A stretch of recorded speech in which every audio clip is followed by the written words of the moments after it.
রাব্বুল আলামিন কি বলেন? ওয়াকাদা রাব্বুকা আল্লা তা'বুদু ইল্লা ইয়্যাহু। আল্লাহ রাব্বুল আলামিন বলতেছেন ওয়াকাদা রাব্বুকা, আপনার রব নির্দেশ দিয়েছেন, আদেশ করেছেন, আল্লা তা'বুদু ইল্লা ইয়্যাহু, আল্লাহ তাআলা ছাড়া কারো ইবাদত করবা না। আল্লাহ রাব্বুল আলামিন বলেন তোমার রব হুকুম করেছে আল্লাহ তাআলা ছাড়া কারো ইবাদত করা যাবে না। আরেকটা হুকুম করছেন আল্লাহ তাআলা ওয়াবিল ওয়ালিদাইনি ইহসানা, পিতা মাতার সাথে সৎ আচরণ করবা। দুইটা হুকুম আল্লাহ তাআলা দিলেন। এক নম্বর হুকুম দিলেন আমি আল্লাহ, আমার আল্লাহ, আমি যে আল্লাহ, আমাকেই তোমরা ইবাদত বন্দি করবা, আমার জন্য ইবাদত বন্দি করবা। কিন্তু সাবধান, আমি ছাড়া কোন মাখলুকের তোমরা গোলামি করবা না। আল্লাহ তাআলা বললেন ওয়াবিল ওয়ালিদাইনি ইহসানা, পিতা মাতার সাথে তোমরা সদাচরণ করবা। কেন? আল্লাহ রাব্বুল আলামিন বলেন ইম্মা ইয়াবলুগান্না ইনদাকাল কিবারা আহাদুহুমা আও কিলাহুমা, তোমাদের বাবা মা দুইজন অথবা দুজনের থেকে একজন অথবা দুইজনকে যখন তোমরা পাবা বার্ধক্যের মধ্যে, বৃদ্ধ অবস্থায় যখন তোমাদের পিতা মাতাকে তোমরা পাবা, আল্লাহ রাব্বুল আলামিন জানিয়ে দিলেন আও কিলাহুমা ফালা তাকুল লাহুমা উফফিন ওয়ালা তানহারহুমা। আল্লাহ রাব্বুল আলামিন বলতেছেন পিতা মাতা অথবা দুইজনের একজনকে যদি তোমরা পাও, বার্ধক্য অবস্থায় পাও, তাহলে পিতা মাতাকে তোমরা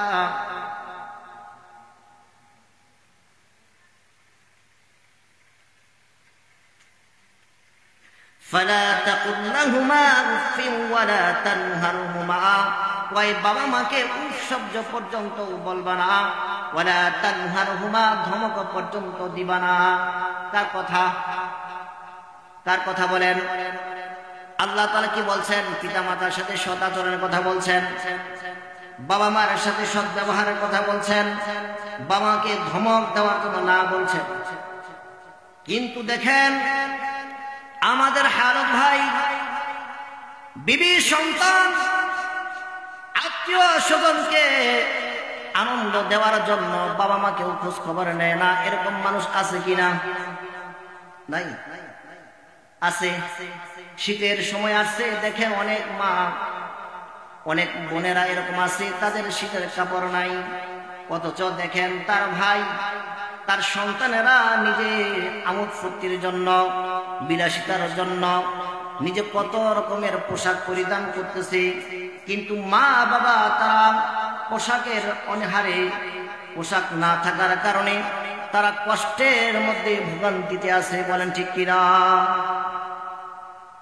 আল্লাহ রাব্বুল আলামিন বলেন আমার ইবাদত বন্দেগী করার পরে পিতা মাতার সাথে তোমরা ভালো আচরণ করবা, তাদেরকে ধমক দিবা না, তাদেরকে কটু কথা বলবা না, তাদের সাথে কওলান কারীমা সুন্দর আচরণ করবা তোমরা।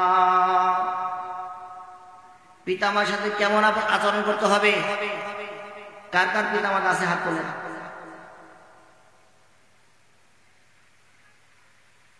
আল্লাহ তাআলা সকলকে মাফ করে দেন, সকলে আমিন। আল্লাহ রাব্বুল আলামিন বলেন পিতা মাতার সাথে তোমরা ভালো আচরণ করবা। মেরে ভাই, দোস্ত, বুজুর্গ ভাই, কথাতে একটু বোঝা দরকার। ওয়ালা তানহারহুমা, পিতা মাতার সাথে খারাপ আচরণ করবা না। পিতা মাতার সাথে খারাপ আচরণ কিভাবে হয়? ধমক দিবা না কেন? এক ব্যক্তির ছোট্ট একটি ঘটনা শুনেন। এই আল্লাহর বান্দা তার সন্তানকে নিয়ে যখন বাইরে বাইর হয়েছে, বারান্দায় গেছে, ঘরের বারান্দায়। বারান্দা যাওয়ার পর আল্লাহর বান্দা তার ছেলেকে কাছে নিয়া বলতেছে, বাবা বাহিরে যে একটা গাছ দেখা যায়, এই গাছের মধ্যে ওই জিনিসটা কি বলো? বাবা তার ছেলেকে এই কথা জিজ্ঞাসা করার সাথে সাথে ছেলে বলতেছে ওটা কাক। কি বলে? ওটা কাক। আবার জিজ্ঞাসা করছে, অল্প সময় দেরি করার পর আবার বলতেছে বাবা বলো তো ওটা কি? ছেলে বলতেছে ওটা কাক। এইভাবে তিনবার বলছে। তিনবার বলার পর বাবা যখন আরেকবার জিজ্ঞাসা করছে বাবা ওটা কি, তখন বলতেছে এতবার কেন তুমি জিজ্ঞাসা করো? আমি না তোমাকে বললাম ওটা কাক। বাবা কোনো কথা বলে নাই, না বইলা ঘরে চলে গেছে। ঘরে যাওয়ার পরে ওই আল্লাহর বান্দা ছোট্ট একটা ডায়েরি ছিল, সেই ডায়েরিটা নিয়ে আসছে। ডায়েরিটা আনার পরে এবার বলতেছে বাবা তুমি ডায়েরিটা পড়ে দেখো, এই ডায়েরিটা তুমি পড়ে দেখো। কই কি আছে? তুমি পড়ো না। যখন ডায়েরিতে খইলা দাম পড়া শুরু করতে দেখে বাবা লিখছে আমি যখন অর্থাৎ সন্তানের কথা বলতেছে, তুমি যখন ছোট ছিলা এই বারান্দায় বসা ছিলাম, এই বসা থাকা অবস্থায় তুমি আমাকে বলেছিলা বাবা ওটা কি? তখন আমি বললাম ওটা অমুক জিনিস। একবার নয়, দুইবার নয়, তিনবার নয়, তুমি আমাকে 25 বার পর্যন্ত বলছো। 25 বার বলার পরে আমি তোমাকে একবার হলেও তোমাকে ধমক দেই নাই। যাই হোক, যে কথা বলতেছিলাম, আল্লাহ তাআলা কোরআনে বলছেন ওয়াকাদা রাব্বুকা আল্লা তা'বুদু ইল্লা ইয়্যাহু ওয়া বিল ওয়ালিদাইনি ইহসানা। আমার ইবাদত বন্দি করার পরে আমার পিতা অর্থাৎ আমরা পিতা মাতার সাথে সদাচরণ করব, এটা আল্লাহ তাআলার কথা। হাদিসের ভিত্তিতে আল্লাহ রাসূল সাল্লাল্লাহু আলাইহি ওয়াসাল্লাম বলছেন এক ব্যক্তি আল্লাহ রাসূলের কাছে আসে, আসার পথে আল্লাহ রাসূলকে জিজ্ঞাসা করতে, ও আল্লাহর হাবিব আমি যে আমল করব, আমার যে পিতামাতার প্রতি আমার যে ব্যবহারটা সর্বাধিক উপযুক্ত কে? তখন আল্লাহ রাসূল বলতেছেন তোমার মা। তোমার মা। আবার জিজ্ঞাসা করছে আবার তারপরে কে? তখন আল্লাহ রাসূল সাল্লাল্লাহু আলাইহি ওয়াসাল্লাম বললেন তোমার মা। দ্বিতীয়বার গেল, তৃতীয়বার আবার জিজ্ঞাসা করছে কে? তখন আল্লাহ রাসূল সাল্লাল্লাহু আলাইহি ওয়াসাল্লাম বললেন তোমার মা। চতুর্থবার আল্লাহ রাসূল সাল্লাল্লাহু আলাইহি ওয়াসাল্লাম বললেন বাবা। সেই মা, সেই বাবা যার দুনিয়া থেকে বিদায় নিয়ে গেছে, তার উপর থেকে একটা ছায়া দূর হয়ে গেছে। ঠিক কিনা? বাবা মা যদিও ছোট থাকুক বা দরিদ্র থাকুক, যাই হোক না কেন, যদিও তারা জীবিত থাকবে, মনে রাখবেন আপনার একজন আপনজন আছে। আর যখনই বাবা মা দুনিয়া থেকে চলে যাবে, মনে রাখবেন আপনার কি যেন হারাইলেন। দুনিয়ার মানুষ স্বার্থ ছাড়া নড়ে না, কিন্তু বাবা মা কোনো স্বার্থ নাই, সন্তানের জন্য মহাব্বত করে। সেই মা আর বাবা যাদের দুনিয়া থেকে চলে গেছে, ওই মা বাবা কবর জগতে কি হালত আছে আপনারা জানেননি? কোনদিন খোঁজ খবর নিয়েছিলেন? কেন নেন না? দুনিয়ার মানুষকে মোবাইল করে জিজ্ঞাসা করেন ভাই কেমন আছো? চাচাকে জিজ্ঞাসা করেন চাচা আপনি কেমন আছেন?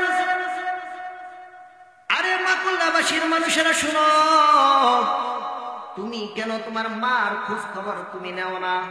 তোমার বাবাকে যে বাজারের সুবে সাইডের মধ্যে তুমি দাফন করে আসলা, ওই মা আর বাবাকে কেন তুমি খোঁজ খবর নেও না? মৃত ব্যক্তি তো সব সময় বান্দা তার ছেলে সন্তানের দিকে তাকায় থাকে। হায় হায়, একটা নেকি যদি আমার সন্তান পাঠাইতো, তাহলে আজকে আমি হয় এই নেকির বদলতে মাফ হয়ে যাইতাম। যাদের মা বাবা জীবিত আছে তাদের জন্য এক হুকুম, যাদের মা বাবা জীবিত নাই তাদের জন্য আরেকটা। যাদের মা বাবা জীবিত আছে তাদের সাথে সদাচরণ করবেন, আর যাদের মা বাবা জীবিত নাই তাদের জন্য কি? আমার কথা না, আল্লাহ রাসূল সাল্লাল্লাহু আলাইহি ওয়াসাল্লাম বলেন ইদা মাতাল ইনসান ইনকাতা আনহু আমালুহু ইল্লা মিন সালাস। আল্লাহ রাসূল বলেন যখন তোমাদের মা বাবা দুনিয়া থেকে বিদায় নিবে, যখন তোমার মা বাবা দুনিয়া থেকে বিদায় নিয়ে যাবে, যখন কোন মানুষ মারা যাবে, ওই বান্দার সমস্ত আমল বন্ধ হয়ে যায়। কি হয়ে যায়? সমস্ত আমল বন্ধ হয়ে যায় ইল্লা মিন সালাস, তিনটা আমল ব্যতীত। সমস্ত আমলই বন্ধ। আপনার বাবা মারা গেছে, আপনার মা মারা গেছে, তাদের আমল সব বন্ধ হয়ে গেছে তিনটা আমল ছাড়া। এক নাম্বার ইল্লা মিন সাদাকাতিন জারিয়া, এক নাম্বার সাদাকাতুল জারিয়া। কয় সাদাকাতুল জারিয়া মানে কি বুঝলাম না, হুজুর একটু বলেন না। কয় সাদাকাতুল জারিয়া হচ্ছে আজকে মাহফিল চলতেছে কিসের উদ্যোগে বলেন? কিসের উদ্যোগে? মাদ্রাসা না মসজিদ? আপনারা মনে হয় মসজিদে ছিলেন না, বলতেছেন না। কিসের উদ্যোগে বয়ান করে বলেন? মসজিদ। মসজিদ কার ঘর? তাহলে মসজিদ আল্লাহর ঘর হয়।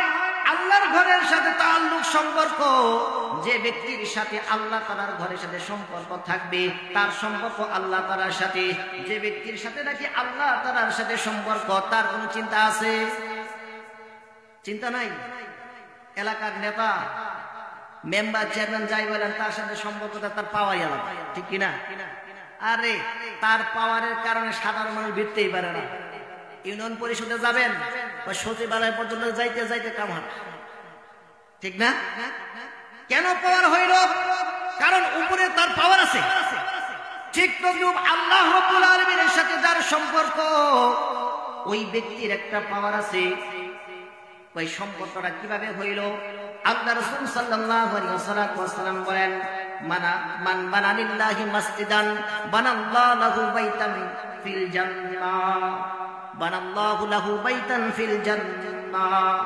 আল্লাহ রাব্বুল আলামিনের দোস্ত বলেন, আল্লাহ রাসূল সাল্লাল্লাহু আলাইহি ওয়াসাল্লাম বলেন, যে ব্যক্তি মসজিদ বানাইলো আল্লাহ তাআলা তাকে জান্নাতের মধ্যে বালাখানা বানিয়ে দিবেন। আল্লাহ রাসূল সাল্লাল্লাহু আলাইহি ওয়াসাল্লাম বলেন, যখন মানুষ মারা যায় তার আমল বন্ধ হয়ে যায়। ওরে ভাই, তোমার আমার আমলের জিন্দেগি বন্ধ হয় না, এখনো জীবিত আছি আমরা। কিন্তু যার মা বাবা নাই, আত্মীয় স্বজন অন্ধকার কবরে চলে গেছে, তাদের জন্য কিছু করা দরকার আছে কিনা? আছে। কি করা দরকার? আল্লাহ রাসূল বলতেছেন, শোনো কি করা দরকার। ইল্লা মিন সাদাকাতিন জারিয়া, সাদাকায়ে জারিয়া। তো এই যে মসজিদের থেকে সভা চলতেছে, এই জায়গায় তুমি যদি কিছু দান করো, ওই কোন জিনিস দান করব? আমি কোন জিনিস দান করব? আল্লাহ রাসূলের সাহাবী তালহা রাদিয়াল্লাহু তাআলা আনহু বলতেছেন, আমার একটা বাগান আছে। ওই এই বাগানটার ভিতরে একটা কূপ আছে, যার মধ্যে পানি অত্যন্ত মিষ্টি। আল্লাহ রাসূল সাল্লাল্লাহু আলাইহি ওয়াসাল্লাম ওই জায়গায় যাইয়া পানি পান করতেন। আল্লাহ রাসূলকে বলতো, আল্লাহ রাসূল, এটা আমার কাছে প্রিয় জিনিস। কয় আল্লাহ রাসূল বলতেন, কি করবা তোমার প্রিয় জিনিস? তখন তালহা রাদিয়াল্লাহু তাআলা আনহু বলতেছেন, আমি এই প্রিয় জিনিসটাকেই দান করে দেব। তাহলে দান করব কোন জিনিস? কথা, আমি কি টাকা পয়সা চাইছি? আমি হাদিসের কথা বলতেছি। সাহাবী তালহা রাদিয়াল্লাহু তাআলা আনহু বলেন যে তোমরা প্রিয় জিনিসটাকে আল্লাহর রাস্তায় দান করবা। কয়েকজন সাহাবী আছে, আয়েশা বলতেছে, আমার কাছে একটা ঘোড়া আছে, ঘোড়াটা আমার কাছে খুবই প্রিয়। আল্লাহর রাসূল, আমি তো আল্লাহর রাস্তায় দান করতে চাই। তুমি বলো, দাও দাও, উত্তম জিনিস তুমি দান করো। ঠিক তদ্রূপ আমরা প্রত্যেকটা ক্ষেত্রে উত্তম জিনিসটাকে দান করব। আল্লাহ রাসূল বলছেন, যে ব্যক্তি মসজিদ বানাবে, মসজিদের সাথে তাআল্লুক রাখবে, সম্পর্ক রাখবে, তার জন্য আল্লাহ তাআলা জান্নাতের মধ্যে বালাখানা তৈরি করে দিবেন। এই বালাখানা কে কে চান বলেন? হাত তুলে দেখান তো। সবাই চান? এই বালাখানা যদি চান তাহলে একটা কাজ করতে হবে, মসজিদের সাথে সম্পর্ক থাকতে হবে। ওই মসজিদের সাথে সম্পর্ক কিভাবে হয়? মসজিদের সাথে সম্পর্ক হয় দুইটা ভাবে। এক নাম্বার টাকার মাধ্যমে, দুই নাম্বার সৎ পরামর্শ। তিনটা ভাগে হয়। সৎ পরামর্শের মাধ্যমে, চার নাম্বার মসজিদের সাথে নামাজ পড়ার মাধ্যমে, নামাজ আদায় করার মাধ্যমে, মসজিদ আবাদ করার মাধ্যমে। এই জায়গার ভিতরে এরকম কোন মানুষ আসেনি